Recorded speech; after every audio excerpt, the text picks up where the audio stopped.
umaga, marinig niya sa radyo balitang nakakatakot pakinggan.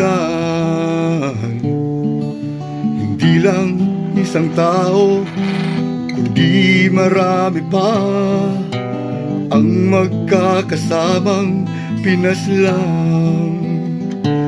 Kulay dugo ang kulay ng bawat pahayagan. Tila isang laro na lamang bang pagpaslang.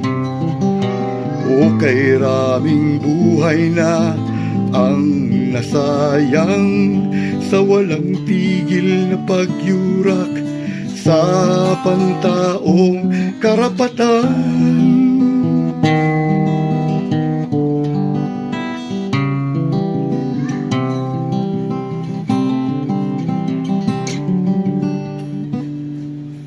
Hanggang kailan luluha ang mga naulila? Hanggang kailan sila magdurusa? Nasaan ang katarungan na hinihintay sa walang nawang pagkitil ng buhay? Kulay dugo ang kulay ng bawat pahayagan. Tila isang laro na lamang bang pagpaslang.